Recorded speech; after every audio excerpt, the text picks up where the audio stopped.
अरे जिवंत माणसाने आयुष्य जास्त जगू नये रे, पण जगलं ना संतांचं जीवन जास्त होतं ना महापुरुषांचं जीवन जास्त होतं. तुकोबाराय 42 वर्ष, ज्ञानोबाराय 21 वर्ष, संजीवन समाधी शिवराय 50 वर्ष, पण जगणं अरे तसंच आपलं असावं. चालायला लागलो ना 10 जणी सोबत चलावं, बसलो ना 10 जणी सोबत बसावं, उठलो ना 10 जणी सोबत उठावं, आणि यदा कदाचित मेलो ना जन ऐकलं त्याच्या डोळ्यात घळकन पाणी यावं, इतकं सामर्थ्यवंत आयुष्य असावं, इतकं कर्तृत्व प्रबळ असावं. पण हे सगळं RMD माणिकचंद विमलवर होत नसते. त्याला माणूस गुणवान लागतो. आमचा चौकात बसतो, हिकून आली बघ, तिकून गेली बघ, हो खाली आली आली, हो गेली, ही तुझी ती माझी, गोरी दिसली गालात असली माझीच आहे, तुझ्या बापाची पेंड आहे. हा शिवरायाचे वारसदार म्हणे चालत नाही. हा धर्म नाही रे दादा आपला, बिलकुल नाही. ही संस्कृती नाही आपल्या भारताची. शाहिस्तखानाच्या लाल महालला चालल्या शाहिस्तखानाच्या बहिणीची पुरगी कुठतरी लपली बायको पळत पळत गेली. जहापना जहापना जहापना मुझे लगता है शिवा के मावलों ने बदले की आग में लड़की उठा ली. शाहिस्तखान शत्रु है पण बायकोला सांगताय बेगम जबान को लगाम दे, शिवा के मावले है वो. इन आंखों ने देखा है उस शिवा को, इन आंखों ने देखा है उस शिवा को अपनी बहू बेटियों को देवी की तरह पूछते हुए. ये कभी भी मैं मान नहीं सकता कि शिवा के मावले लड़की उठा लेंगे. बेशक बेशक वो हमारा सर कलम कर देंगे, बेशक वो हमारे हमसे सल्तनत छीन लेंगे, बेशक वो हमारा जीना मुश्किल कर देंगे, लेकिन ये कदापि मुमकिन नहीं कि शिवा के मावले किसी गैर औरत पे नजर उठा के गलत नजर डालेंगे. वो शिवा के मावले अगर गलती से हमारी लड़की उनके साथ चली भी गई होगी ना बेगम, तो जबान देता है शाइस्तखान सही सलामत अपनी बेटी हमारे पास होगी. अगर नहीं हुआ तो शाइस्तखान जबान काट देगा. बेशक वो हमारा शत्रु है, लेकिन उसके जैसा राजा इस सल्तनत में, इस हिंदुस्तान में, इस जगत में ढूंढ के नहीं मिलेगा.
याचा धरीला अभिमान, या गोष्टीचा स्वाभिमान आहे मला. त्या मातीतला आहे मी, नाही आम्ही जन्म आलो दास विठोबाचं, त्या संस्कृतीतलेच आम्ही, त्या कर्तृत्वात आम्ही सामर्थ्याने वाढावं. जे कर्तृत्व आम्हाला आमच्या पूर्वजांनी डोक्यावर सामर्थ्याने टिकवायचं कौतुक द्यावं. विनंती रे दादा, हे संस्कार होते. इतके वाईट नाही रे आपण. वाईट वाटतं ज्या शिवरायांनी प्रत्येक बाईकडं सुरतांची सून नजराणा म्हणून आणली रे. सुरत लुटल्यानंतर जेव्हा सुरतीची लूट झाली, सुरतांची सून नजराणा म्हणून आणली, शिवरायांसमोर उभा केलंय, सांगितलंय, जरा स्पष्ट भाषेत सांगते बर का, ही बाई तुमच्या ताब्यात आहे, काय करायचं ते करा. काय कौतुक करू माझ्या राजाचं. व्यासपीठ सोडावं, सिंहासन सोडावं, समोर जाऊन उभा राहावं आणि मस्तक हात जोडावे आणि ते मस्तक हातावर टेकून त्या बाईला म्हणावं, आई हो आई, काय देखणं स्वरूप आहे तुमचं. तुमच्यासारखी आमची माय असती तर कदाचित आम्हीही याच्यापेक्षा सुंदर जन्माला आलो असतो. त्या देखण्या स्वरूपाला दंडवत आहे माझा.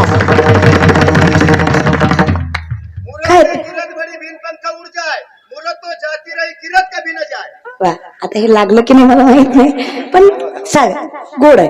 ताकद लक्षात घ्या. माणूस त्याच्या नीतिमत्तेवरनं जाणवला जातो, पावित्र्यता. नाहीतर वासना अशी गोष्ट आहे. छत्रपती शिवराय अरे भल्या भल्यांना लागली. तुम्ही समजू नका हिला थट्टा, भल्या भल्या शिलावीला पट्टा. समजू नका हिला थट्टा, भल्या भल्या शिलावीला पट्टा. येडका मदन केवळ पंचनन, धडक मारली शंकरा, केला ब्रह्माचा मातेरा. येडका मदन मदन मदन केवळ पंचनन, येडका मदन केवळ पंचनन. नजर सांभाळणं इतकं सोपं नाही बरं. अख्ख्या जगात पुष्कर क्षेत्र सोडलं तर ब्रह्मदेवाचं मंदिर कुठं नाही. ब्रह्मदेव माहितीये? ब्रह्मदेव उत्पत्ती कोणाची याची? विश्वाची उत्पत्ती कोणाची आहे? ब्रह्मदेवाची. ब्रह्म पिता आहे, पिता नाही, पिता पिता यागळा. बरं इथं बसलेले गोवा गुटखा तंबाखू दारू खाणारे पिणारे हातवरी करा. इतकं व्यसनमुक्त अर्धा पुरं आहे का? एकही खात नाही. बर अरे तुमच्या तोंडाकडे बघून कळतो कोण खातं कोण पित ती नाही का रे. आणि काय लेकरांना रे, काय लेकरांना शिकवताय? 8वीचं पोरगा माझ्या समोर मावा चोळीत होतं. म्हणजे लाज वाटते का गाबड्या तुला चडीतला पॅन्टीत तर ये मावा चोळतो. ती मला म्हणलं ए तू कोण? म्हणलं महाराज. ती म्हणला मांडपात. जरा ना कीर्तन म्हणला, ज्ञान नको पाजू म्हणला. आपण आपल्या बापाचं ऐकत नाही. झुकेगा नाही साला, तू काही चीज आहे म्हणला. समोर त्याला बाप आला, त्यानं चोळीली महावेश पटकन मागं घेतली. म्हणलं खरे आत्ताच म्हणला होता ना बापाला घाबरत नाही. म्हणलं बापाला घाबरणाऱ्यातली अवलाद आपण नाही. म्हणलं मग मागं का घेतली? ती म्हणलं ती त्यातली अर्धी मागतोय म्हणून मागं घेतली. काय वाटतं याचा पोरगा संत होणार रे? हा नका रे दादा. पुढची पिढी तुमच्या व्यसनामुळे जर बर्बाद होत असेल तर करा विचार या गोष्टीचा आहे. जे व्यसन आयुष्य, भविष्य आणि भूतकाल तीनही काळावर एवढा परिणाम करत असेल तर व्यसनाचा हात सोडलेलाच बरा की रे.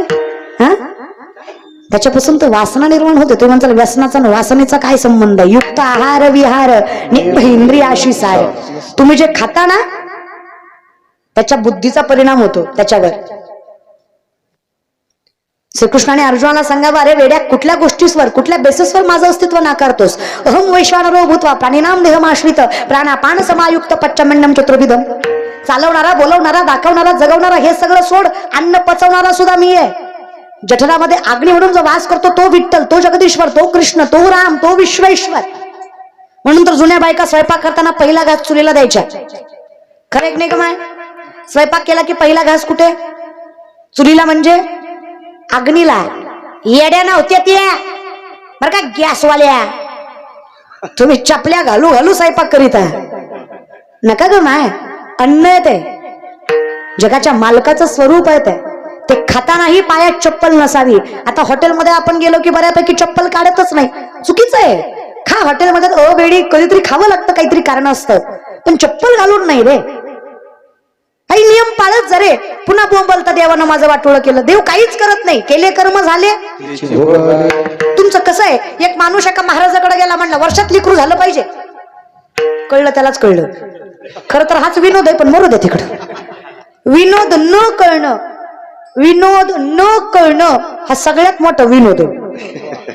कीर्तन झाल्यावर एक हसत होता. म्हणलं झालं आता का हसतो? म्हणला ताई सुरुवातीचा विनोद आता कळला. एवढ्या वेळ करीत काय होता? लय नमुने रे. एकतर कीर्तन झाल्यावर उभा राहिला. म्हणला आपल्या गावात हरिभक्त परायण कुमारी शिवलाताई पाटील आल्या. त्यांनी काय सुंदर कीर्तन केलं. गाववाल्यातर्फे कुटुंबातर्फे ताईंना भावपूर्ण श्रद्धांजली. म्हणलं मी आले मी हे मारतो का लोक रे. कळलं त्यालाच कळलं महाराज. लोक काय रे त्याला कळलं ते नशीब आहे महाराज. विनंती नका रे दादा. काही नियम पाळायचे, काही थोडेफार नियम पाळायचे, नाही करायचं. किती पण पायाला दुखत असेल, खूपत असेल, त्रास होत असेल, तेवढे किती लागतो? तास दीड तास स्वयंपाक करायला. किती माणसांचा असू द्या, तास दीड तास चप्पल नाही घातली तरी चालतच की. या विषयाकडे तो म्हणला महाराजाला वर्षात लेकरू झालं पाहिजे. महाराज म्हणला हरकत नाही, नारळ घे, तुला वर्षात होईल. हा वर्षानं महागारी आला. म्हणला भामटाय तू, वर्ष झालं लेकरू नाही. महाराज म्हणला दुसरा घे, पण माणसात बुंबलू नको, झालं नाही. दुसरा दिला. हा 2 वर्षाने आला. म्हणला पक्का भामटाय तू, दोनदा नारळ घेतला, एकदा लिकूड आहे. महाराज म्हणले आजपर्यंत माझा नारळ फसला नाही, तुझ्या बाबतीत दोनदा फसला, तुझंच काहीतरी चुकतंय. अचानक महाराजाला आठवलं. महाराज म्हणले का रे, जेवढी माणसं माझ्याकडे लेकरू मागाय आली सगळी बायको घेऊन आली,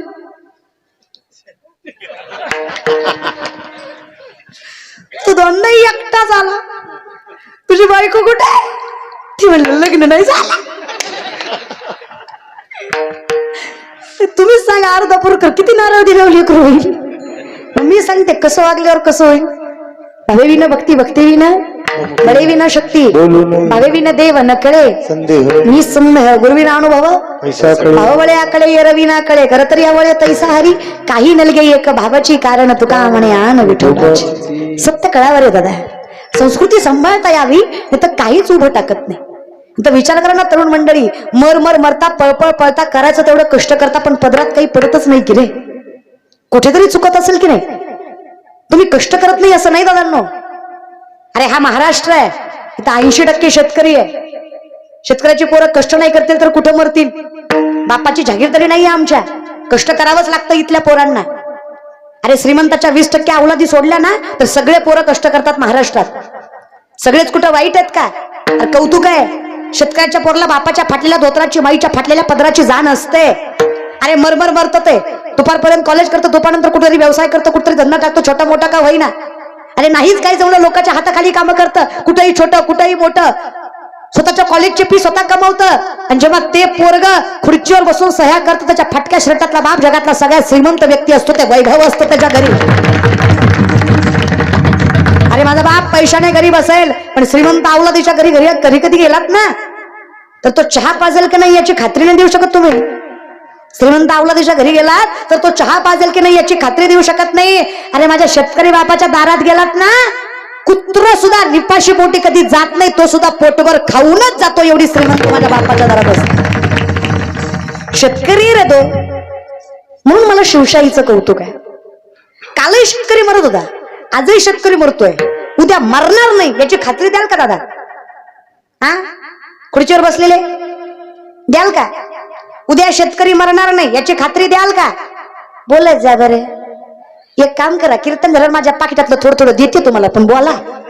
हा ना, तुम्हाला वाईट वाटायला असेल, हे न यायचं ना आम्ही बोलायचं, देते बाबा पण बोला. बोलत जा, तुम्ही जवळ आहे म्हणून तुम्हाला विचारते, पण तुम्हाला कळतंय म्हणून विचारते. नाही तसं जरा अवघडच असते. माणूस खुर्चीवर बसला की जरा अहंकार येतोच महाराज, त्या खुर्चीचा काहीतरी फॉल्टच आहे दादा. पण असू द्या, लय खुर्चीवर विश्वास ठेवीत जाऊ नका. हे महाराष्ट्र आहे, इथं 2 उपमुख्यमंत्री आणि 1 मुख्यमंत्री आहे महाराज. हे महाराष्ट्र आहे, इथं 3 दिवस जरी खुर्ची टिकली तरी नशीबच समजायचं महाराज. कधी राज्यपाल उठरण कधी घोषणा करून याची काही गॅरंटी नाही दाद्या. त्याच्यामुळे विनंती आहे, आपलं बोलत जा परमार्थामध्ये बरं का, खुर्चीच्या विश्वासावर लय बसू नका. हा, बोलत जा. माय बाप, उद्या शेतकरी मरणार नाही याची खात्री द्याल का? अर्धा भुरकर द्याल का? हे तुम्ही मुदाम करताय का? बोलत नाही असं मुदाम करताय का? तुम्हाला असं वाटतं का तुम्ही मला फसवताय? तुमचं कसं झालंय, एक पोरगा एसटीत चढला, खाली उतरला आणि मोठ्या मोठ्यानं हसायला लागला. शेजारच्यानं सहज विचारलं, एवढा का रे हसतो?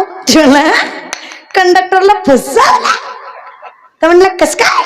मग म्हणला तिकीट काढलं गेलंच नाही. कळलं त्यालाच कळलं. नाही तुम्ही सांगा, कंडक्टरच्या बापाचं काय गेलं?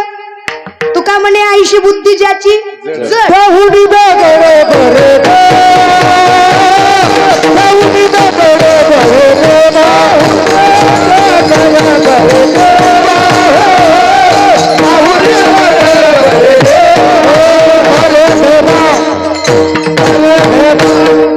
तुका म्हणे आईशी बुद्धी ज्याची जड त्या कुणी दगड मरे देवा. काय बोला